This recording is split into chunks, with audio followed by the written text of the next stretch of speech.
All right. Okay. So this is choosing and using your best social media platform for your business. And as I mentioned earlier, this is a question I get asked quite frequently because there are so many social media platforms out there, and it's really hard to be good at all of them. And so oftentimes what happens is you're just crappy at all of them instead. So that's the kind of the purpose of this. We're just going to be kind of a brief lesson on what's the purpose of all the platforms out there. All right, so the first thing you need to do to begin with is that you really need to change your mindset when it comes to marketing. If you're like me, as I mentioned, 8 years ago when the main road to the golf course closed down, the main source of advertising options out there were primarily radio and TV. And I was dumb, I guess I'll say. And so they would come to me because I think golf courses primarily do not have marketing strategies, and so it makes you be extremely vulnerable to people taking advantage of you. And so what would happen is I would have a radio station, and they would come and say, if you give us 40 rounds of golf, we're going to give you 20, 30-second segments, and you're going to be, heard by 20,000 people, and on and on and on. And then maybe the TV guy would come and he'd say, I'm going to make you a free commercial, and all you have to do is give 400 rounds of golf, and if you could throw in a cart, that would be great. We'll do the video for free, And I mean, I still get this. I turn them all away now, but I was just young and didn't know what I was doing.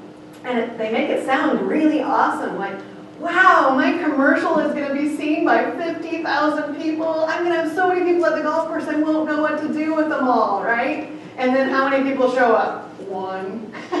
We've done remotes before. I'm kind of in the country a little bit. I mean, I can see downtown from my golf course, but primarily I'm in the country. And, these radio stations, they would say, hey, we're giving away a car, and these people come out in droves, and they have to guess how many keys are in the glass bowl, and they're going to come out and, play miniature golf, And I'd be like, yeah, that's great. I want to do that. Sign me up.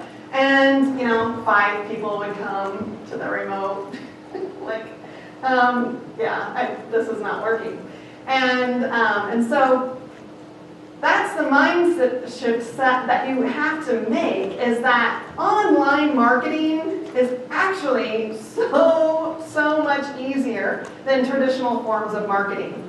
And the reason I say that is because it's kind of creepy as a user, but it's really awesome when you're the business who's using the information.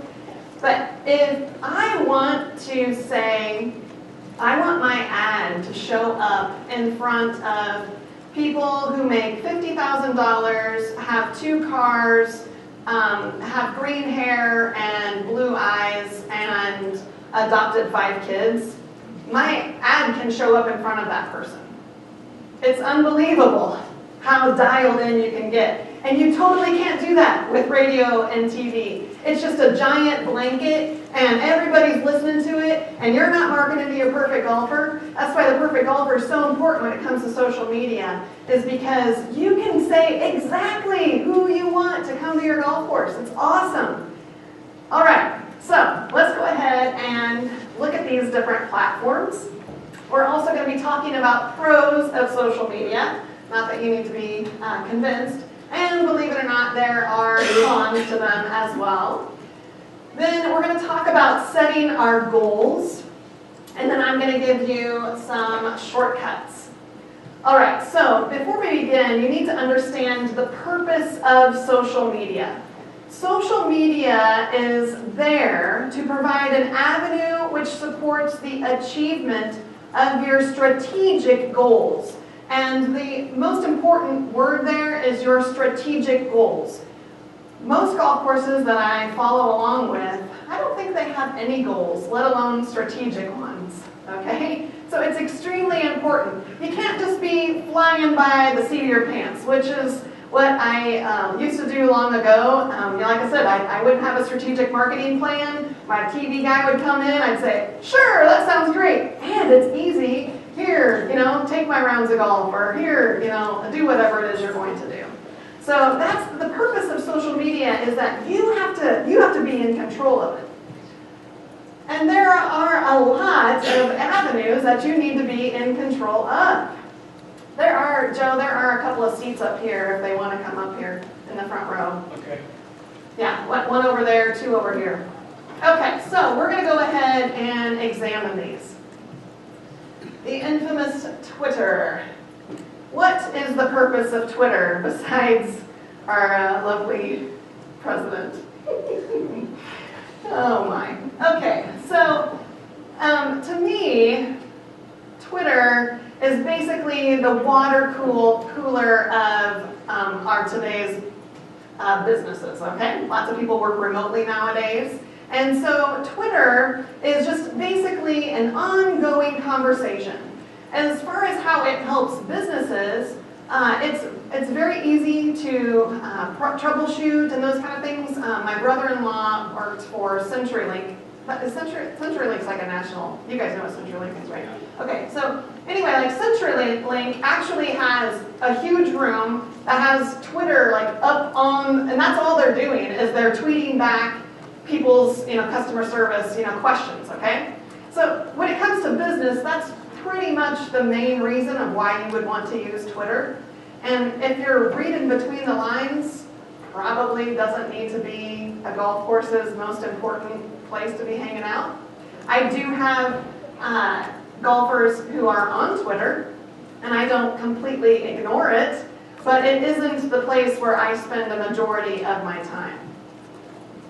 Now, I have divided Facebook up into 3 categories, just because I think there's 3 different things that you kind of need to highlight.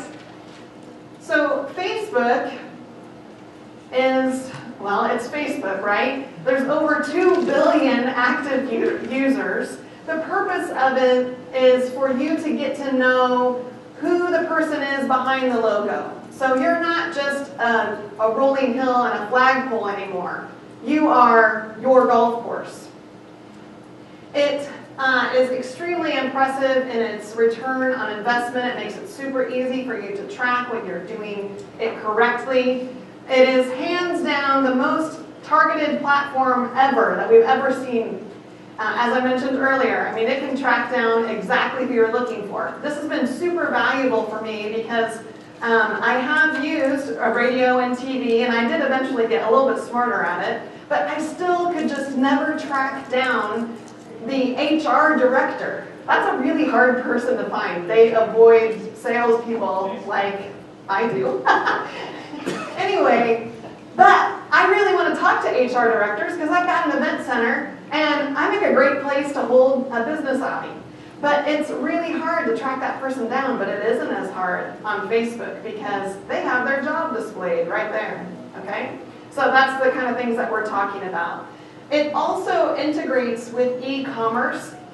What that means is I use WordPress for my website, and one of the plugins that I use for my online store is called WooCommerce.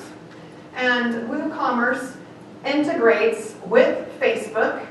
So now when I make a post, and let's say it's a post about my Christmas sale I have going on, I can actually attach the products to my online store, and then they don't ever actually leave Facebook. They're buying from my online store within Facebook. And Facebook really likes that. That's what they want. I have a huge Facebook data center about 10 miles north of my golf course, and they actually give some free seminars. I don't know why, but they're enjoyable to go to if you're nerdy like I am. And basically, their view is eventually, I don't even think there's going to be like TV as we know it anymore, because Facebook is going to completely change how you view TV, how you view everything. I mean, it's going to be completely catered to your likes and dislikes. It shows up in your newsfeed. That's their goal. And it is the modern day Yellow Pages. If you have an ad in Yellow Pages, please save your money, okay? Don't do that. There's also an aspect to Facebook that is called Facebook groups. Now there are 3 different types of groups that you can set up. They are closed, open, and secret. I'm sorry. Okay. Now in an open group, anyone can join it. It's relatively somewhat like the Facebook page, but usually this is when you're trying to attract a specific kind of group of people. There's also closed. Now closed requires approval by an admin, which would be you if you're the one who's setting up, and then you can also add additional admins. Then there's also a secret group. Secret is just completely that, it's totally secret. So it can't be seen by the public, it can't be, it's not searchable or anything like that, and so it can be just behind the scenes. So I haven't ever done this, just mostly because of a time commitment, but I do think this would be a really good idea. I think it would be really smart if every city had a women's golf Facebook group and maybe a men's golf Facebook group. And this goes back to the idea that I was discussing candidly with you, is so they can meet one another. Because particularly when it comes to women, it's very hard to find other friends who enjoy the game of golf. Where if they joined a women's golf group, it has to be approved by the admin. So you could ask them questions. It's a pretty informal approval process. I think some of you, on listserv recently, somebody was talking about there's like a golf course maintenance group. I don't know, any of you guys belong to that? And it's primarily superintendents, and they can get on there and they can take a picture and they can say, hey, there's something wrong with this grass. Can you tell me, are you guys seeing this? And then they can respond, to that. And the admin of that group is very specific about keeping junk out of there. He wants to be very, solely about grass and those types of things. So that's what the Facebook group is. So to me, it just helps. It's very. It really follows along the whole point of what golf courses are, where we previously were just kind of a community, a place where in Iowa we're like that 9-hole capital of the world, because every small town in Iowa has a 9-hole golf course where the whole town hangs out. And that's kind of the purpose of a Facebook group. There's also Messenger. Messenger is how you can communicate with your golfers. So I have golfers that talk to me frequently on Messenger. Usually it's, hey, is it raining out there? But it's just very easy for them to get on there and do that. They already have it open, it's on their phone. And then there's also this thing called Chatbox.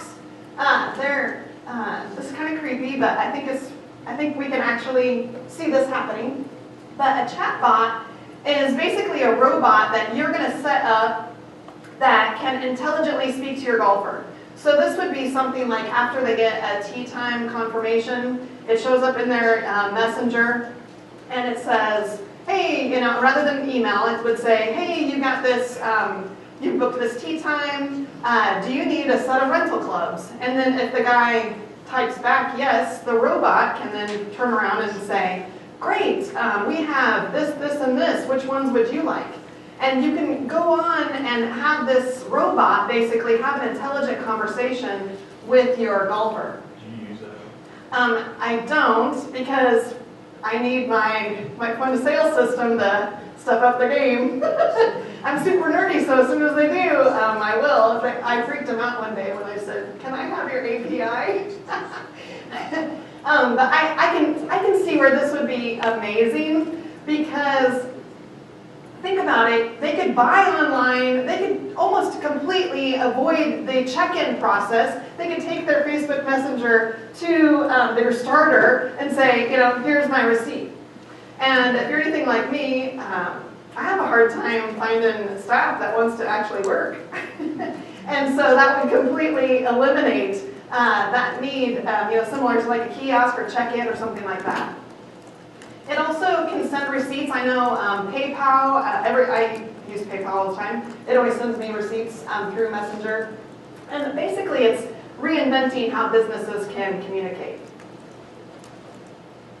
All right, the next platform we're going to look at here is Instagram. So there's 55% of the users are of a decent age. I mean, I think we can talk some of those people into playing golf.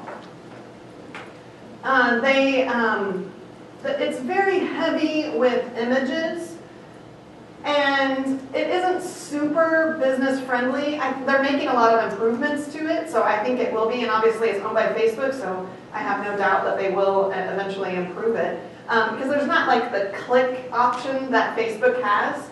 But for golf, it's, we're a very visual industry, so it definitely needs to be a part of our marketing strategy, but probably not the #1 place to be hanging out.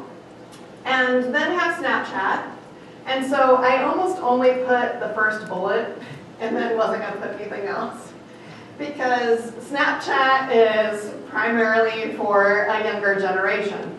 That being said, I think we just have to, at the very least, pay attention to it because we don't ever know what's going to happen. I sadly have Snapchat, but I also have 3 teenagers, so they don't text anymore. They send me snaps. It just is what it is. The advantage of Snapchat is they are highly engaged, but probably not the place where businesses right now should be hanging out. Unless you're like a movie star, musician or something. And then we have LinkedIn. Now LinkedIn is extremely valuable. I liken it to be the Facebook business to business. So if you're in here and you're a B2B type business, LinkedIn is really kind of your platform. And then we also have YouTube, of course. I love YouTube. It teaches me everything. I tried to get my kid to not go to college and just figure out what he wanted to do and then teach himself on YouTube. But he wouldn't. I was like, I'll pay you $5,000 a year. He's like, no, I want to go to college. I'm like, I know why you want to go to college. Anyway, sorry, I digress. But if I am talking about something that piques your interest today, it is highly likely I taught myself how to do it on YouTube. Now, that being said, it's kind of difficult to really get yourself to be high ranking in YouTube because it has become so huge. But once again, we have a commodity that everyone wants to get better at, which is golf.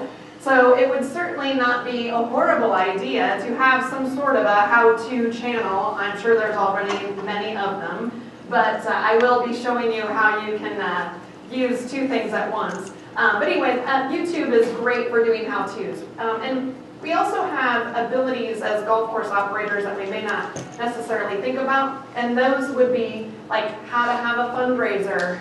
I had a fundraiser last year. It was their first time. They had 40 golfers and they made $4,000. And I gave them a bunch of information. I sent them, I have an email sequence, which I'll cover later, but I sent out to them with giving them tips on how to set up a golf outing. They've never done it before. And this year, when they came back, they had 120 golfers and they made $40,000. And I said, what in the world did you guys do? And they said, we just did what you told us to do, Allison. And so, I mean, we have a skill set that, we often don't even pay attention to. And then, of course, there's Pinterest. Pinterest is primarily visual, it's primarily women. But if you have wedding planning at your golf course, I wouldn't say it necessarily can be completely ignored.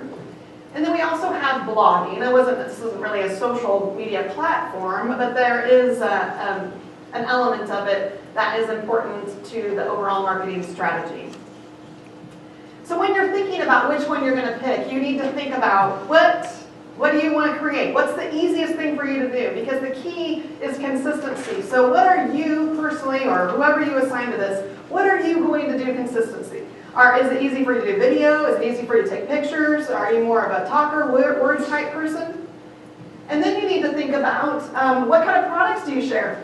Are you sharing them with your industry or with the end user? And then you need to think about how much time do you have to devote. And then you need to set up a strategic plan. This is extremely important. There are some pros to social media. The thing is that you get to be you, which is really nice. And people live on their phones. I mean, they got these, my husband, he's going to kill me for telling you this, but hopefully you'll never meet him. So he says to me the other day, I hate Facebook. And I said, oh yeah? He says, yeah. I probably spend an extra 15 minutes a day on the toilet just scrolling through my newsfeed. But that's normal, right? That's what we have. We live on our phones. Don't tell him I said that. So you got to find your golfer and then you've got to speak to them. You can live stream. We're going to talk about that. There's tons of great advantages. And if you're not there, your competitors absolutely are. And I'm not just talking about golf competitors. I'm talking about entertainment competitors. Because we, quite frankly, when it comes to social media, we don't have a lot of competition with golf because none of us are very good at it. But we do have a competition when it comes to trying to attract entertainment dollars. Then, of course, there's cons of social media. It takes time. You got to be consistent in order to be good at it. It does require a level of commitment, and it is absolutely not free. It is a massive time suck. But that comes back to scheduling, having a strategic plan so that you know, hey, this is the hour that I'm going to spend on my social media planning this week, and then you can have control of that. If you spend just 6 hours a week, you're going to increase your leads by 66%. You need to set goals when you are picking which social media platform you want to use. What is the goal that you want to get in your business? Do you want to have more golfers? Are you trying to build up your event business? What is it that you are trying to do? Let's look at some goals. Maybe you're brand new, or maybe you have just introduced something. You redid your driving range, or you built an event center, and you want to create a buzz. If that's your goal, then you got to come up with a plan of how you want to create that buzz. Maybe you want to just increase sales or the reach of your business. Maybe you're like, I'm here in a kind of a small town, but there's a lot of golfers around me. How do I attract those golfers that are farther out? Maybe you want to build a sense of community where people feel welcome and they're able to interact with you. Maybe you want to improve your customer service where they can ask questions, you're very transparent, they can talk to you. You want to drive traffic to your website, or maybe you just want to build general awareness of your business. All the time, we've been here for 45 years, and people will come out and say, I didn't even know you guys were here. And I always say, well, good, because we've only been here 45 years. But the fact is, there's lots of people that don't know that your golf course is there. You want to be specific. I don't want you to do all of those goals. I just want you to pick one or two and focus on them. Now, you can have a strategic plan, like maybe you're only focusing on one goal, like this is my goal for January. This is my goal for February and March. But it needs to be all planned out and more thoughtful. You can't just be shooting from the hip. All right, so everybody's favorite, right? Automation. So I do have, I use an automated service. The one I personally use is called Meet Edgar. There's a lot of them out there, Co-Scheduler, Hootsuite. And the reason I selected Meet Edgar is because it's, what it does is I can just put a ton of pictures into a bank, and then it will sort through my bank, and it will reuse things like every 2 or 3 months that got a good reach, and then it will stop using them once that reach is just no longer good anymore. And so that kind of takes some of the brain power away from me. And it also takes a little bit of pressure off me. I don't use that for every single day of my posting because I still want to be me. But that has been very helpful. Then you can also automate, or the products can be used in more than one way. For example, when you create a Facebook Live video, you can download that video and then upload it to a YouTube channel. So now you're not actually making video twice. Likewise, there is a company called Rev, R-E-V, Rev.com, and they are a transcription company. So you can take your Facebook Live, you can upload it to Rev.com, and then they'll send you back a document where that Facebook Live is now a blog post. You probably want to go in and fix it a little bit, but now you have repurposed. Likewise, if you're, the natural tendency for you is it's just easier for you to talk, you can use Rev to do things. So like maybe you can see the value of having a blog post, but you hate writing. Well, go ahead and grab some audio, record yourself talking. It's very cheap. It's like 15 cents a minute or something. It's really cheap, this Rev.com is. And then you can turn that talking into like some sort of a freebie that you give away. We'll be covering that more in when we talk about growing our list. Quotes are the easiest thing in the world to share. People love sharing quotes. There are tons of videos that you can do. This is a thing that we did in order to get our Tadpole Junior Golf program. So what I did was I made a video of my instructor, and he was giving tips on how parents should select their clubs for their children, which is, there's a shocking amount of questions like, how do I pick out clubs for my kid, and what are the advantages to cutting down clubs, and all those kinds of things. So we just did, it was like a 3-minute video. It took me maybe 10 minutes to do. Probably the setup took longer than actually taking the video. And then we shared that. Then you can also, if you haven't already done this, you can also make the two platforms talk with one another. You'll just have to email me or YouTube it. And I guarantee you there's an instructional video on how to do it. But when you post on Instagram, you can also use that same post on Facebook. Now the picture of the monkey is MailChimp, which is an email service, and it integrates right with Facebook leads, or excuse me, lead ads.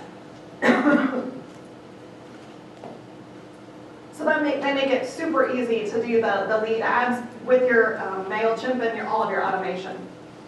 And then you can also go back and forth between Facebook and Twitter as well. And that's primarily what I do with Facebook. I just use all of my Facebook posts to Twitter. And then if someone tags me or something like that, I retweet, or, I don't completely ignore, but I don't actively, I'm not sitting on my phone all day tweeting. I got better things to do. All right. And here is a link to all of those different things that we covered. We talked about Rev.com. That's the one that does the translation. When it comes to creating quotes, I use a website. I love this website. It makes me look like a rock star. It's called Canva.com. Basically, it will make you look like you're a graphic designer, and it has just tons of ideas. You just put in your own words, and then people are like, wow, you're amazing. There's also an app on your phone called Ripple that just basically takes pictures from your phone and then turns it into a video.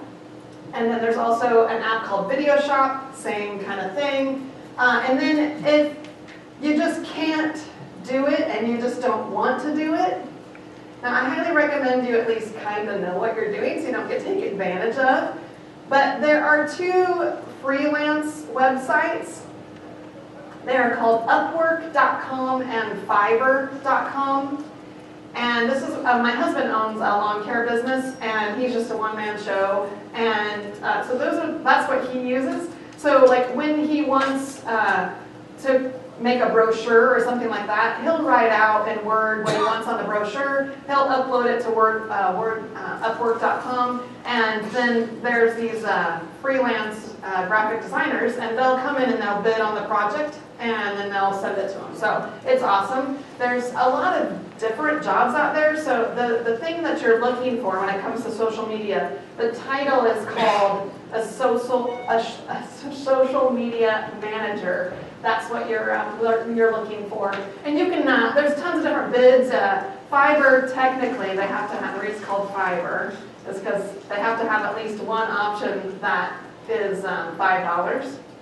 Usually that's not an option that you're actually going to want, because you actually might want to download the product, for instance. But anyway, that's what that's called. So we've had excellent luck with that. All right, that brings us to the end of this one. How am I doing on time? What was I supposed to be at? I'm late. All right.